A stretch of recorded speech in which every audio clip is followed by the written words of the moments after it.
हाँ जी। अस्सलामुअलैकुम वरहमतुल्लाहि वबरकातुहू। क्या हाल है जनाब? आप ठीक हैं, खैर वाफ़ियत से हैं? अच्छा, अब जो है ना मैं आपको बताने जा रहा हूँ कि माइक्रोविजन मीडिया के अंदर आप जो है क्यू कॉन का कौन सा एड्रेस लगाएंगे। ये देखें, मैंने यहाँ पे ये माइक्रोविजन अकाउंट खोल रखा है।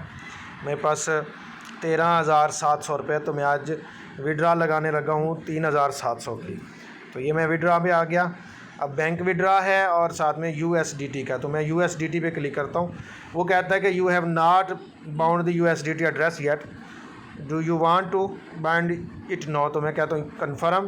तो यहाँ से मैं यूएसडीटी में आता हूँ, तो यहाँ पे मुझसे वो यूएसडीटी का एड्रेस पूछ रहा है। तो मैं आपको क्यू कॉन से इसका एड्रेस निकाल के दिखाता हूँ कि क्यू कॉन में से एड्रेस कैसे निकाला जाता है। तो मैं ऑलरेडी जो है लॉगिन हूँ, तो ये मैं चला जाता हूँ जी एसिड में। एसिड के बाद यहाँ पे आप डिपॉज़िट में आएंगे। डिपॉज़िट के बाद आप यूएसडीटी पर क्लिक करेंगे। अब यहाँ से आपको ये पूछ रहा है कि नेटवर्क कौन सा होना चाहिए। तो मेरे पास TRX नेटवर्क है, मैं इसको सिलेक्ट करता हूँ। तो यहाँ पे ये मेरे पास एड्रेस आ गया। इसको मैं यहाँ से कॉपी करता हूँ और मैं वापस जो है यहाँ पे जाता हूँ और यहाँ पे मैं ये एड्रेस जो है पेस्ट कर देता हूँ। पेस्ट करने के बाद वो मुझसे फ़ंड का पासवर्ड पूछता है, तो मैं फ़ंड का पासवर्ड यहाँ पे लगा देता हूँ।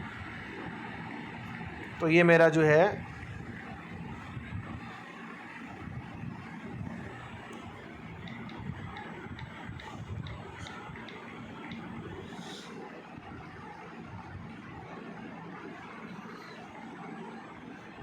सेट इन्फॉर्मेशन पे क्लिक करता हूँ, तो वो मुझे एरर दे रहा है कि यहाँ पे मसला है। तो मैं इसे